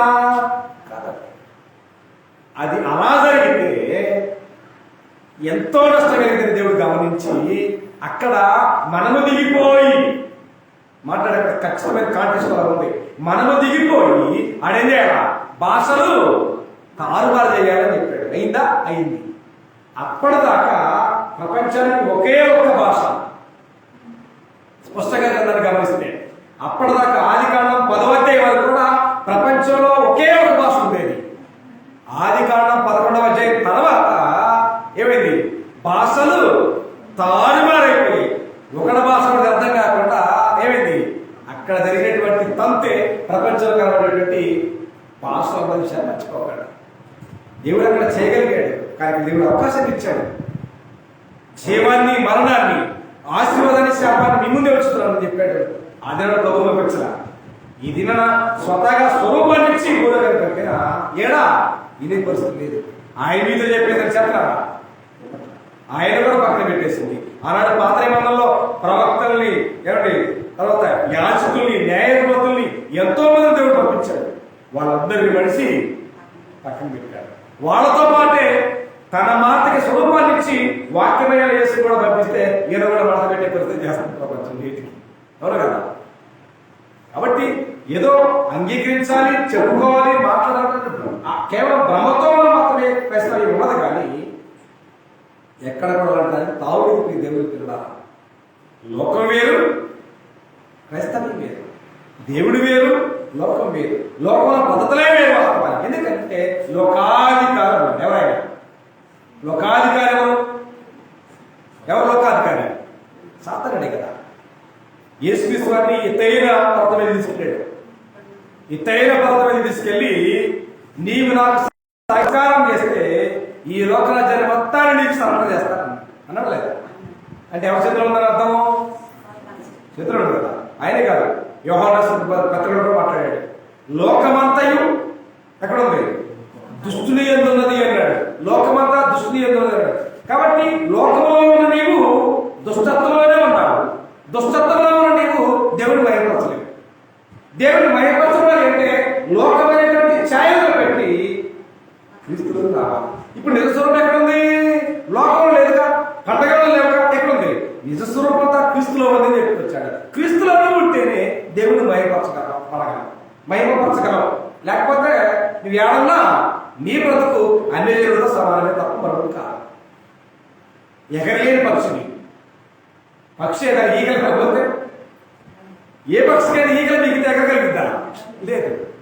కాబట్టి దేవుని వాక్యం ఎరగటువంటి ఎలాంటి క్రైస్తవుడైనా, దేవుని ఎరగలేనటువంటి ఏ క్రైస్తవుడైనా ఈకలు లేని పక్షులు సమానం. వాడి నేల మీద నలగడం తప్ప ఆకాశానికి ఈగ చేర్చుకోడు. రేపు కూడా 19 వేలు లేడు వాస్తవానికి. కాబట్టి వాక్యం మీద మనం చూస్తే పౌలు మాట్లాడతాడు, మీరు ఈ లోక మర్యాద అన్నాడు. లోకం ఎవరిది? లోకం దెయ్యాన్ని, లోకం సాతాన్ని. కాబట్టి లోకంలో జీవించే క్రైస్తవుల నుంచి మాట్లాడుతూ రోమిలకు రాసిన 12 మాట్లాడుతూ మీరు ఈ లోక మర్యాదను అనుసరింపక అన్నాడు. ఏమన్నాడు? మీరు అనగా క్రైస్తవులుగా, క్రీస్తు యేసునికి బాప్తిసమున క్రైస్తవులుగా మీరు, ప్రత్యేకింపబడిన మీరు ఈ లోక మర్యాదను అనుసరింపక ఉత్తమమును, అనుకూలమును, సంపూర్ణమైన దేవుని చిత్తమేదో పరీక్షించి తెలుసుకున్నట్టు అన్నాడు. ఏమర్థమైంది? భూమి పుట్టినప్పుడు మొదలుపెట్టా బైబిల్ పట్టుకొని, ఏమండి భూమి పుట్టినప్పుడు మొదలుపెట్టా మనం బైబిల్ పట్టుకుని ఉదయం ఏమన్నా అర్థమైందా? ఏమి తలా తెలియదు, తోక తెలియదు, ఏమి తెలియదు. కానీ నీకు ఎప్పటి నుంచో కేసుకోవాలని చెప్పుకుంటారు. అందుకోసం వారు దేవుని ఎదుగుమని చెప్పుకుందరు కానీ అసహ్యులను, అవిధేయులను, ప్రతి సత్కార్య విషయంలో భ్రష్టులై ఉండి తమ క్రియల వల్ల దేవుని ఎరగనట్టున్నారు అని చెప్పాడు పౌలు తీతుగా. ఇవాళ ప్రపంచం చెప్పుకునే వేస్తామేమే, మాటతో చెప్పుకునే వేస్తామేమే, కానీ చేతల్లో చేసే పని లేదు. చేతల్లో చేసే పని ఎవరిది అంటే దెయ్యాల పని బాగా జరిగింది ప్రపంచంలో. దెయ్యాల పని బాగా జరుగుతుంది, దేవుని పని దేవుడి పని చేయడం మనసు ఉంటే జనాలకి అంత దెయ్యాల మనసు కదా ప్రపంచంలో వాళ్ళకి. కాబట్టి ఇక్కడ మీరు ఈ లోక మర్యాదను అవసరం ఉత్తమము అనుకూలము సంపూర్ణమైన దేవుడి చిత్తం మీద పరీక్షించాలని దేవుడు కోరుతున్నాడు. కానీ అది చెయ్యం. అది చేస్తామా? అది చెయ్యం. అన్ని సమానమే అంట. అన్ని సమానమేనండి, అన్ని ఒకటేనంట. అదే మన సహజంగా అనాలంటే పప్పు అంటారు కోసం మీరు పప్పు అయితే అన్నం పప్పు వేసుకొని ముద్దల ముద్ద వేసి తింటారు. అదే శాపంలో వండుకొని ముద్దల ముద్ద వేసి విన్నారా? ఎందుకని అన్ని ఒకలాంటే కూర తవ్వలే కదా, కూర తవ్వలే కదా, పప్పు అయినా శాప కూర ఉన్నాయి కదా, అవునా కదా? మాటలు చెప్పడానికి ఉంటాయి, శాతం చేయడానికి వచ్చినప్పుడు దాని సారాంశం అర్థమవుతుంది. అన్నీ ఒకటెప్పుడు కాలేవు. గ్రంథవారంగా ఒప్పుకోవట్లేదు. కానీ గ్రంథ ప్రకారంగా ఆయన చెత్త మీద గమనించాలని 3 చెప్పండి కదా. 1 ఉత్తమమైంది, 2 అనుకూలమైంది, సంపూర్ణమైంది. ఆ 3 సారాంశం ఒకే వచ్చాడు కదా. దేవుడు చెప్పమన్నాడు. ఆ దేవుడు చెత్త తెలుసా ప్రపంచానికి? ఆ దేవుడు చెత్త తెలిస్తే ఈ దెయ్యాలు పనులు ఎందుకు ఉంటాయా? లేదు. కాబట్టి దేవుడు ఎవరో తెలియకపోయా, ఆ దేవుని మనసులో చిత్తమేనే తెలియకపోయా. కానీ అడావుడు చేసి క్రైస్తవ్యం కోట్ల మంది ప్రజలు అడావుడి. ఎవరు అడావుడి? ఏమండి ఏ అడావుడి? నిజంగా బాగా కాల్చిన ప్రపంచం. బెత్లెహేములో సందడంట. నిజంగా యేసుక్రీస్తు సందడం ఉందా? వాళ్ళకి స్థలం లేక వాళ్ళు ఎన్ని పోటీ పడ్డారు. అలాంటి పరిస్థితి ఎందుకు వచ్చింది అన్నది మనం గమనించుకోలేదు. ఆయన దరిద్రుడైంది తన దారిద్ర్యం వలన మనము ధనవంతులు కావాలని ఆయన మరణించు దరిద్రుడయ్యాడని చెప్పాడు. ఇంకా మన దరిద్రం అట్టగా దానం చేస్తుంది. పశువుల పాటల సొందని బాధపడుతుంది. ఇంకేడ మరి మన జీవితాలు ముందు పాటగారు కావాల్సిన జీవితాలు మారాలి. దేవుడు వాళ్ళ ప్రకారంగా మార్పడం అంతరాలు చేసుకోబోయేది లేదన్నది గ్రంథం గురించి వాస్తవం దేవుడికి ఉంటారు. కాబట్టి ఈ భూమి మీద క్రైస్తవులు నేర్చుకోవాలని దేవుడు కోరుతున్నాడు. అదే చెప్పాడు. ఆయన ఈ లోకానికి రాగానే చెప్పాడంటే నేను దీనుడను సాత్వికుడును దేవస్థానం నా ఎదుకు వచ్చి నేర్చుకున్నాను. ఎవరు చెప్పారు మీరు మనకా మాట? యేసు ప్రభు చెప్పాడు. యేసు ప్రభు చెప్పిన మాట ప్రకారం నేర్చుకోవాలని మనకేం వచ్చింది? ఏం మరణించుకునేది? ఏం మరణించుకునేది? నేర్చుకోవాలంటే ఒక సిగ్గుపడే వస్తువులో మనం చేస్తాం. ఏదో ఎంతో అవమానంగా ఫీల్ అవుతూ ఉంటాం. నేర్చుకోండి చెప్పి ఎవరు చెప్పారు మీకు మాట? నా ఎదుకు వచ్చి నేర్చుకోండి చెప్పి ఎవరు చెప్పారు మీకు మాట? చెప్పాడా? ఆయన ఎక్కడ ఎదురుకొచ్చాడు? ఎదురుకొచ్చాడా? అమ్మా వస్తామండి ఎదురుకొచ్చాడు ఆకాశంలో. ఆయన కూడా వేసుకొచ్చాడు, నేర్చుకుని వచ్చాడు. అసలు లేదండి ఆయన కూడా నేర్చుకుని వచ్చాడు. ఒకసారి నేను మీకు నా పిల్లలకి చెప్పడం నేర్చుకోవడం గంధంలో మాత్రం జ్ఞాపకం చేస్తే ఒకసారి తండ్రి నాకు నేర్పినట్టే అన్నాడు తప్ప ఆయన సొంత ప్రయోగాలు ఎక్కడ కూడా మాట్లాడలేదు గ్రంథంలో. ఒక్కసారి యోహాను సువార్త 8వ అధ్యాయం, యోహాను సువార్త 8వ అధ్యాయం 28వ వచనం చదవబోతున్నా చూడండి ఒకసారి. కావున యేసు మీరు మనిషి కుమారుని పైకెత్తినప్పుడు నేనే ఆయనని నా అంతట నేనే ఏమీ చేయక తండ్రి నాకు నేర్పినట్టు అన్నాడు. అంటే నేర్చుకొచ్చాడా నేర్చుకొచ్చాడా? ఇక్కడ మనం ఏం చేయాలా? తండ్రి దగ్గర ఆయన నేర్చుకొచ్చాడు, ఆయన దగ్గర మనం నేర్చుకోవాలా. నేర్చుకుంటామా? నేర్చుకోకపోగా అన్నీ తెలిసినట్టు పెద్ద నటనా జీవితం భూమి మీద ఉంటాయి. నేర్చుకోకపోతే నష్టపోయేది ఎవరు? మనమే కదా. నేర్చుకున్నట్టు నటిస్తే నష్టపోయేది మనమే కదా, దేవుడు కాదు కదా. ఆయన నేర్చుకొచ్చాడే కనుకనే ఆయన పదములో కానీ ఆయన అడుగుల్లో కానీ ఆయన శాస్త్రంలో కానీ ఎక్కడా కూడా దేవునికి అవమానకరమైనటువంటి జీవితం ఆయన దగ్గర విట్నెస్ కార్డు రాయబడింది. యోహాను 17లో నీవు నాకు చెప్పిన వాటి ప్రకారంగా నీ చిత్తాన్ని పరిపూర్ణంగా నెరవేర్చి భూమి మీద నిన్ను మహిమపరిచి అన్నాడు. ఒక క్రైస్తవుడు దేవుడు చెప్పిన మాట ప్రకారంగా జీవిస్తేనే దేవుడికి మహిమ తప్ప చెప్పినట్టుగా జీవించకుండా దేవుడి చిత్తానికి వ్యతిరేకంగా జీవిస్తూ వేవేల కిలోమీటర్లు అలవాటు చేసేంత మాత్రాన దేవునికి మహిమ కలగలే విషయాన్ని మర్చిపోతుంది ప్రపంచం. ఏదో ఆదివారం వెళ్ళి ఏదో కాసేపు రావుడు చేసి వస్తే దేవుడికి ఎంతో మహిమ వచ్చిందని భ్రమలో చెప్పేస్తాను కదా. అట్లా దేవుడి మాట కదా, దేవుడు చెప్పినట్టు చేయకుండా నీ ద్వారా కాదు ప్రపంచంలో ఎవరి ద్వారా దేవుడికి మహిమ అవసరం లేదు. వారు భక్తిహీనుడు అనే విషయం మర్చిపోతున్నాం. కాబట్టి అంటాడు, నీవు నాకు ఇచ్చిన పనులన్నిటి కూడా నేను నెరవేర్చాను, అప్పుడే నీకు మహిమ అని చెప్పి ప్రభు వారు మాట్లాడాడు. అది మర్చిపోయింది ప్రపంచం. ఆయన అంటే వచ్చిన పనులు చేసే మాటలు చెప్పాలి, కానీ మన మాటలు చెప్తున్నాం కానీ పనులు చేయట్లేదు, తద్వారా దేవుడికి మహిమ లేదు. కాబట్టి తండ్రి నాకు నేర్పినాడు కదా, నేను నేర్చుకొచ్చాను. కాబట్టి మీరు కూడా వచ్చి నేర్చుకుంటారా? బైబిల్లో వాయబడిన లేఖనాల్లో ఇదే కూడా అతిక్రమించకూడదు. ఒకసారి మొదటి పత్రిక 4వ అధ్యాయం సమీపిస్తే లేఖనంలో ఏముందో అర్థం కాని క్రైస్తవులు లేఖనాలు అతిక్రమిస్తా ఉంటారు.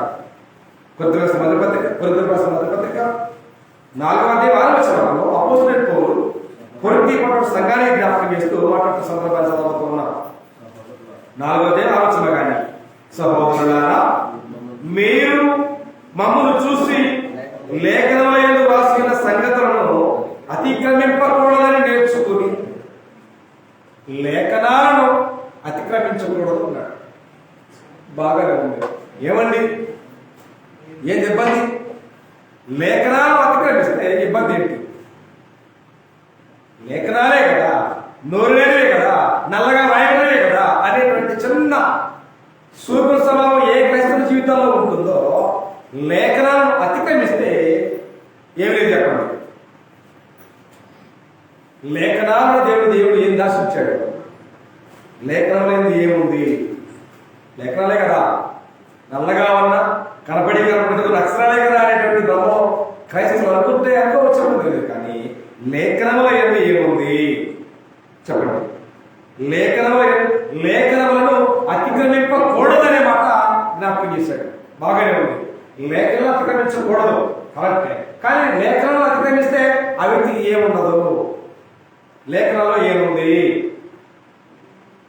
లేఖనాల్లో ఏముంది? ఎందుకు లేఖనాలు అతిక్రమించకూడదు? లేఖనాల్లో ఏముంది? నీవు అతిక్రమిస్తే ఏమైంది? ఆనాడు దేవుడు ఇచ్చిన ఆజ్ఞను ఆదాము అతిక్రమించాడు, అవును లేదా? దేవుని ఆజ్ఞ అతిక్రమించిన ఆదాము ఏమయ్యాడు? ఏదేని వరం నుంచి ఎట్లా తోయబడ్డాడు. ఓకేనా? ఇవాళ లేఖనాలు దేవుడు మనకు ఇచ్చాడు. ఆ లేఖనాలను మనం చదవం, పరిశీలించం, దాని ప్రకారంగా జీవించం. లేఖనం అతిక్రమిస్తే మనకు ఏమి లేదు. లేఖనాల్లో ఏముంది? లేఖనాల్లో ఏముంది? లేఖనముల యందు ఏమున్నది? క్రైస్తవుడికి లేఖనాలు క్రైస్తవుడికి చాలా ప్రామాణికమైన విషయం. మర్చిపోవచ్చు, వారు మర్చిపోవచ్చు. కానీ కొత్త ఏమైనా సంప్రదాయ క్రైస్తవులుగా ఉన్న మన జీవితానికి అది కావాలి అంటే ఖచ్చితంగా లేఖనాలు అతిక్రమించే ఛాన్సే ఇవ్వకూడదని కదా మర్చిపోకండి. ఏముంది లేఖనాలు? లేఖనంలో ఏమి నిత్య జీవనం? ఒకసారి యోహాను సువార్త 5వ అధ్యాయం, యోహాను సువార్త 5వ అధ్యాయం 38వ వచన భాగాన్ని, మీలో ఆయన వాక్యము నిలిచి ఉండలేదు, లేఖనముల యందు మీకు ఏముంది? నిత్య జీవము కలదని తలంచు అన్నాడు. అంటే ఒక వ్యక్తి తెలిసి గాని తెలియక గాని, నచ్చి గాని నచ్చకుండా గాని, ఇష్టమై గాని ఇష్టం కాకుండా గాని లేఖనాలను అతిక్రమించే ఏ నామకార్థ క్రైస్తవునికి ఏం లేదు?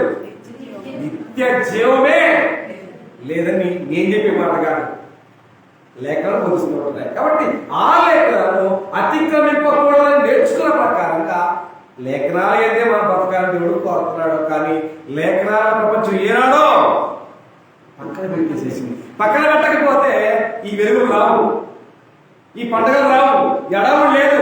బైబిల్ వాక్యాన్ని లేఖనాన్ని ఏనాడో ప్రపంచం పక్కన పెట్టి వాళ్ళ సొంత ఉల్లాసాలని బయటకు తెచ్చుకున్నాడు. దాన్ని ప్రస్తావన చేసి ప్రభు అనే మాట తెలుసా? లూకాసు వార్త 16వ అధ్యాయం 15వ అధ్యాయం 16వ వచనంలో, లూకాసు వార్త 15వ అధ్యాయం 16వ వచనంలో మాట్లాడుతున్న సారాంశం ఏంటంటే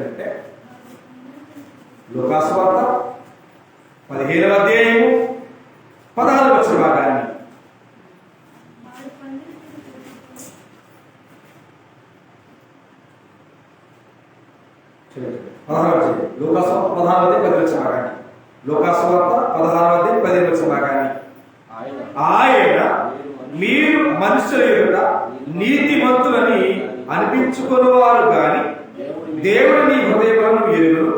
అదిగో మనుష్యులలో ఘనముగా ఎంచబడినది దేవుని దృష్టికి అది అసహ్యమని చెప్పేసింది.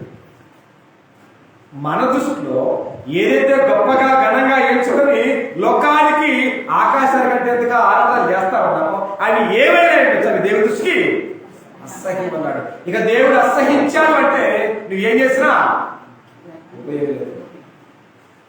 రత్నాలు రాసిపోసినా, వజ్రాలు రాసిపోసినా, వైడ్యాలు రాసిపోసినా అక్కడ దేవుడికి సంబంధం లేనట్టి విషయం అన్నది మర్చిపోతున్నాం.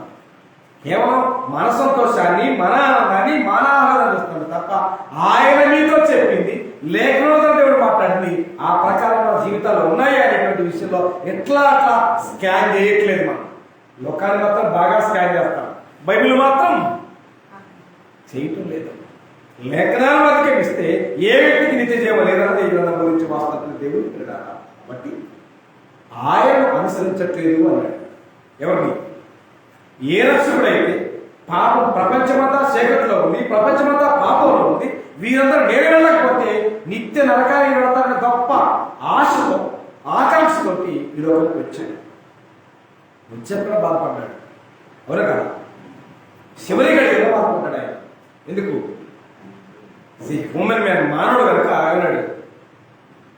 అంటే ఆ శిలువ రాని మీద పడేటువంటి బాధంతా ముందుగానే ఎరిగినవాడు అయి ఉండి ఆయన బాధతోటి తండ్రి నీచితమైన ఈగిన నాయకు నుంచి తొలగించమని ఒకసారి కాదు ముమ్మారు దేవుడు ప్రార్థన చేశాడు.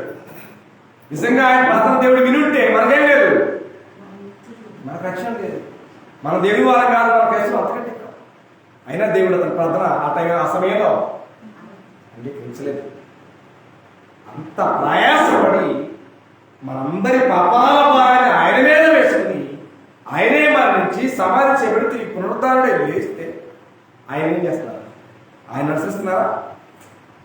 అది చెప్తుంది కొలసపత్రిక 2లో ఆయనను అనుసరింపక అన్నాడు. చూడండి కొలసపత్రిక 2వ అధ్యాయం 8వ భాగాన్ని చూస్తే మీరు క్రైస్తవులుగా, దేవుని పిల్లలుగా, క్రైస్తవులు చెప్పుకుంటూ ఆడంబరాలు చేసేటువంటి మీరు చూడండి, ఆయనను అనుసరింపక మనుషుల పారంపర్యాచారములు అనగా ఈ లోక సంబంధమైన మూలపాఠములను అనుసరించి మోసకరమైన నిరతక తత్వజ్ఞానం చేత మిమ్మల్ని సరపట్టుతో పోవడం వదిలేమని జాగ్రత్తగా ఉండండి.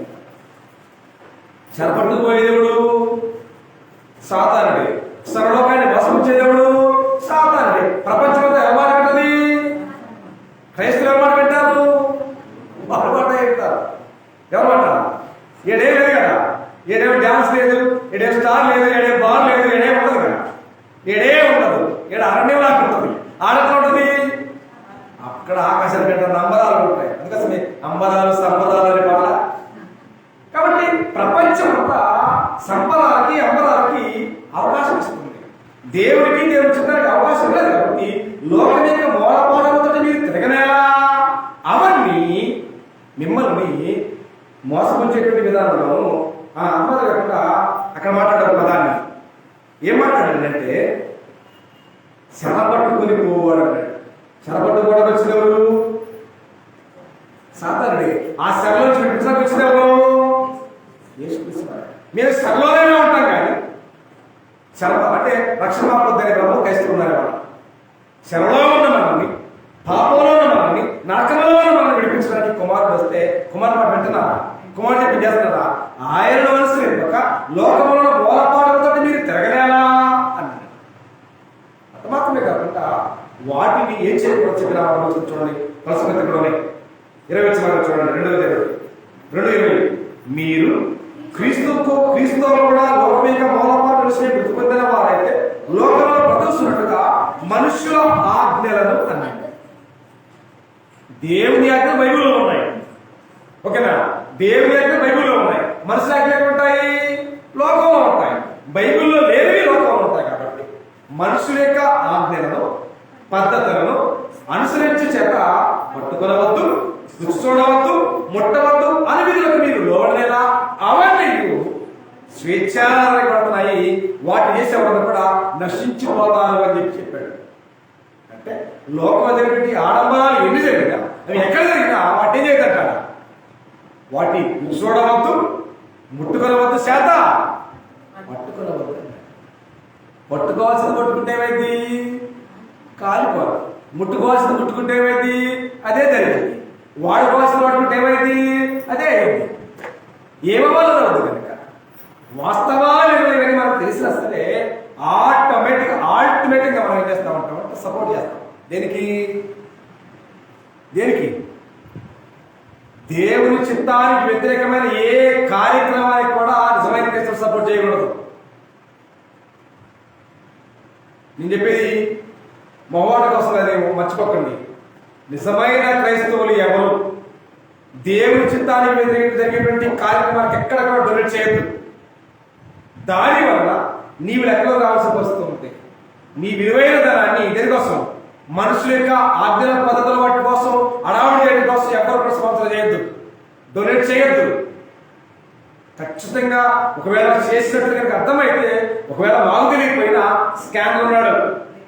ఇవాళ ఒక మనిషి పాపం చేసినప్పుడు, ఒక మనిషి తప్పు చేసినప్పుడు ఇక్కడ పక్కన అటుపక్క ఇటుపక్క 4 దిక్కులో ఎవ్వరు లేరు అనుకుంటా, కానీ పైన ఆయన చూస్తాడని మర్చిపోతాం. మనం పక్కన ఎవరు లేడని చెప్పి పొరపాటు చేస్తాం. పైన ఎవరు ఉన్నారు, ఆయన చూస్తారన్నాడు.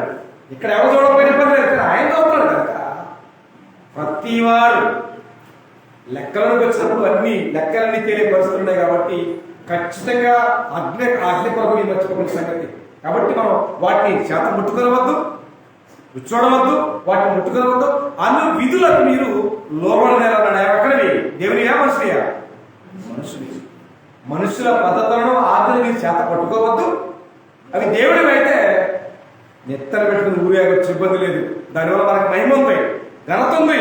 అందుకోసం అన్నాడు, యేసుక్రీస్తు వల్ల ప్రత్యక్షమైనప్పుడు మీకు తేవైనటువంటి మహిమ ఘనత నొప్పి ఉంది. దానికోసం ఎంత చేసినా ఇబ్బంది లేదు. కానీ లోకంలో మనుషులకి పద్ధతుల కోసం మనకెందుకు ఆరాటం? వాటిని చేయవద్దు, వాటిని అలా చేయొద్దు. అలా చేయడం వలన నశించిపోవును అన్నాడు.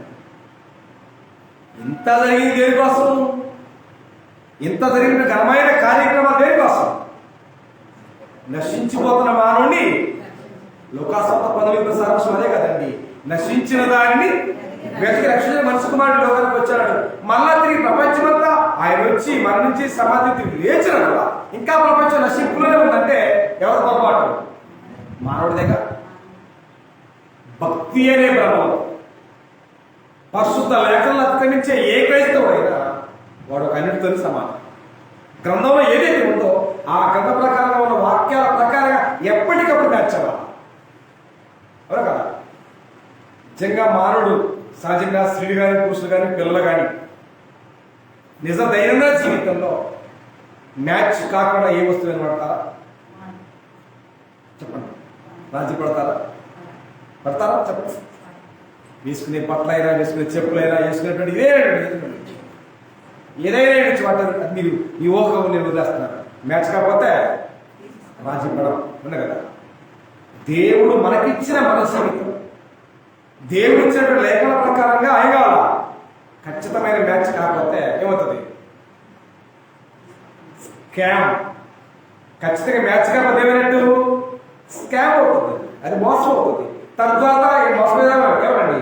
మోసపోకుడి, దేవుడు వ్యతిరేకపడడు, మనుషుడు ఏమి విత్తునో ఆ పంట. లోకంలో ఉన్నావా, దేవుడిలో ఉన్నావా, దేవుడి పద్ధతితో ఉన్నావా, దేవుడి చిత్తంలో ఉన్నావా, ఏ పద్ధతితో నీ జీవితం ఉన్నదనే విషయాన్ని ఎవరికి వారిని విమర్శించుకుంటూ దేవుని మహిమాతమైన విధంగా ఎదుగుతూ వర్తెల్లాలని కోరుతున్నాడు. కాబట్టి ఆయన మీద చెప్పింది చేస్తున్నామా, ఎవరు చేస్తున్నామా?